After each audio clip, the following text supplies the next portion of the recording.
Good afternoon, everyone. We are from Group 5, Deloitte. We'd like to present about our book review regarding Capitalist Realism by Mark Fisher, and it was written in 2009.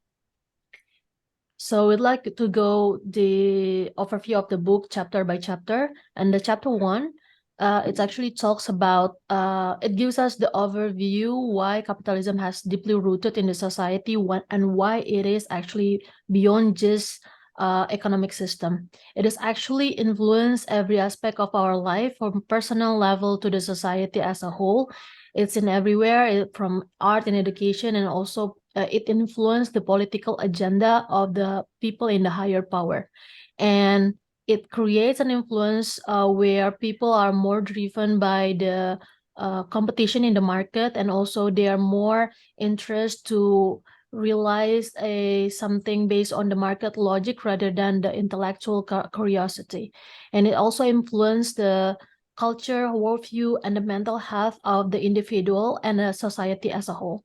Next, in the chapter 2, as a fight to this capitalism system, there is a rebirth of the cynicism against it, and it starts with the dissatisfaction and also cynicism towards the capitalism system, and community as a whole create a collective action towards it.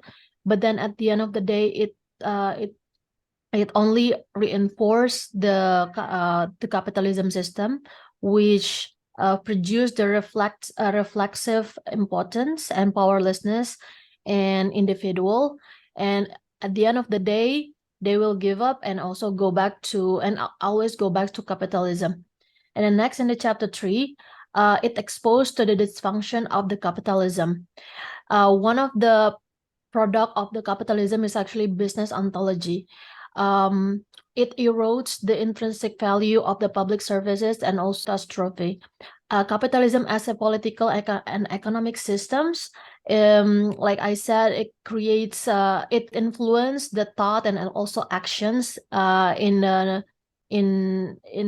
everyone, and also condition the culture, work, and public services, including healthcare and also educations.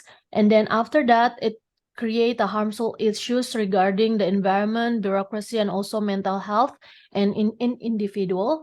And as at the end of the day, only creates a system catastrophe, which includes dysfunction, inefficiency, and also anxiety and powerlessness.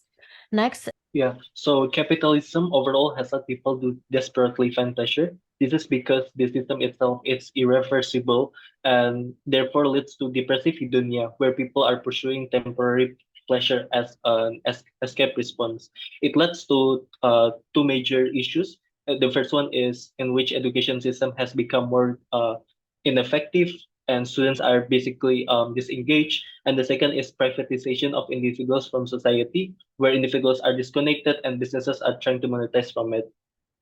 Furthermore, workers have become the slave of capitalism. This is indicated by workforce revolution, from being specialists to being multitasker, where workers are required to changing role constantly.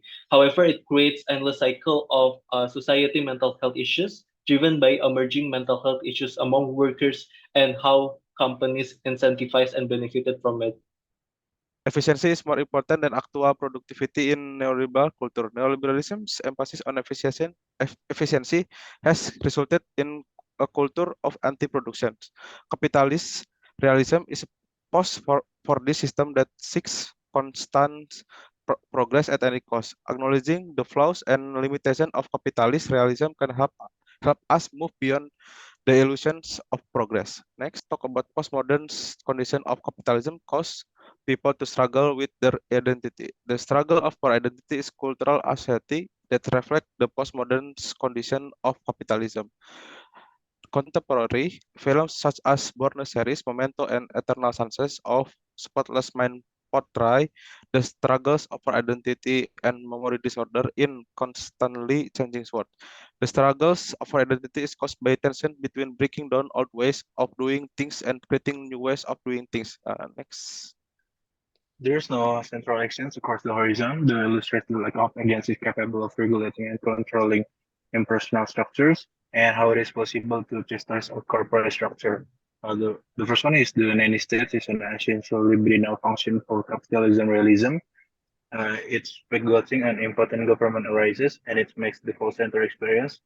And there is two cases on it. The first one is copiers, and the next one is Papula Films, the Parallax.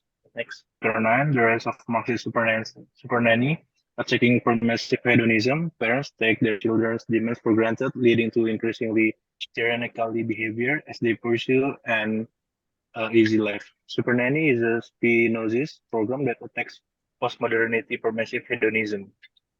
And Adam Curtis criticized the internet for facilitating communities of solipsists, and the impact of internet lobbies on our media is disastrous.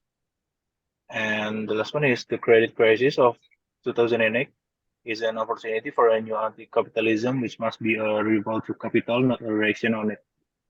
There's from our group Deloitte. Thank you.